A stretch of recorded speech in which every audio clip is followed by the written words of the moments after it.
fine, thanks for joining me for the next video, and today I'm going to be putting the valves back in the head. So as you can see, if you remembered the last video, we cleaned the head up and ground all the valves in, so easy video to find if you missed that, worth watching, if I say so myself. Okay, now as you can see down here, we do have a lovely clean head. I say I just clean these things.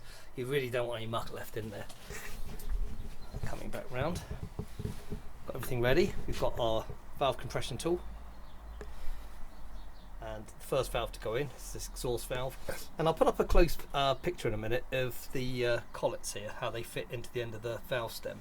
And of course we've also got our new oil seals. They seem to be a reasonable fit actually, so I've got confidence we're going to be okay. A bit of engine oil to lubricate everything that goes together.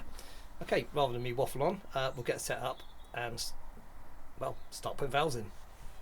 Okay, first job is to just put a little bit of oil onto here. Just make sure that's nicely lubricated on the stem. Let's turn the screen around so I can actually see, check you're seeing what I'm doing. So I still got a bloody funny throat. Okay, just line that up in the stem here. Yeah, that's no grit feeling on that, it's just a really nice smooth fit through. Excuse me. Next job is to put on the valve stem oil seal. Just put a little film on there just to help it ease over. And that should be a nice, yeah, that's a nice fit onto there. And that's pushing down onto there. Obviously the valve spring pressure will also push that down tight. Now they're much tighter than the ones I took off.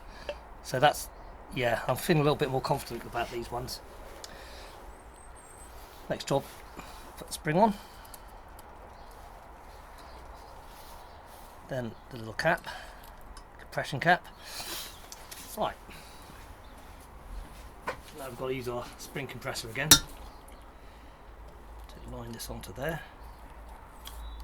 Hopefully just start to pull that down.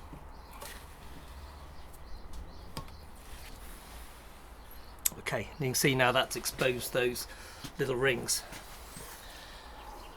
I'm just going to put a little bit of oil into these. It just helps them stick into place, because these are conical shaped. That should just drop into there. That's one.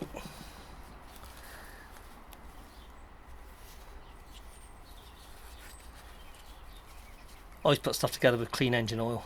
It just, you know, it's also then lubricated before we start do anything else. Right, they've stuck into the grooves nicely just from the oil sticking them there. Now then, we should be able to release these out, and if all goes well, they'll hold it. There we go. And that is valve back in place. Looking good. You may remember when we stripped it down, we've also got these to fit. These were only just like a sitting fit on the top there, so I'll put these back on later when I'm ready to put the rocker gear on, just so they don't fall off and get lost.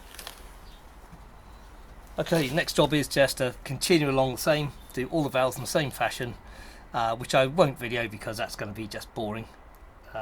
I'll just show you at the end. Okay, I'll crack on.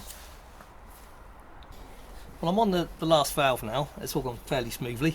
I just wanted to say something before the last one goes in. Now these stem shaft oil seals,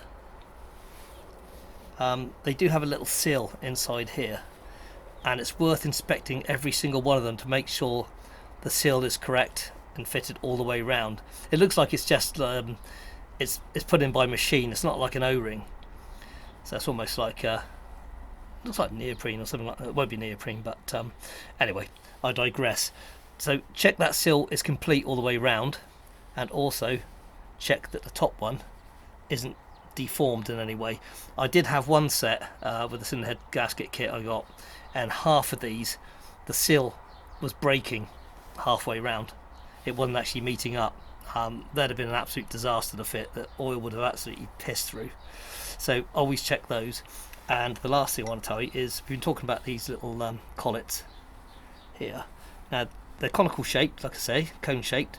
Now they drop in the grooves when you put them in, and they have to be that way round. I'll do a close-up video of that so you can see them in.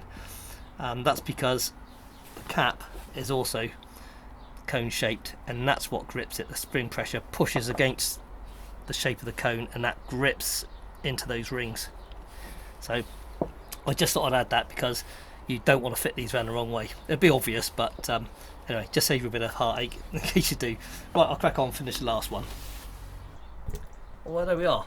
That's all the valves back in place. Fairly trouble free. The only issue I had was my tool here.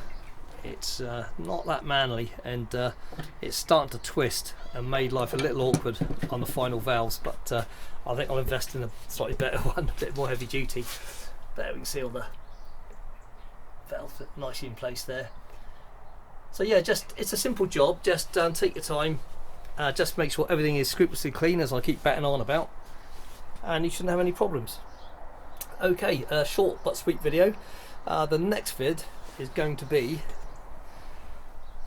across the block, back onto those bloody pistons, getting them cleaned up with the new rings in, and then we can get them fitted back into the block.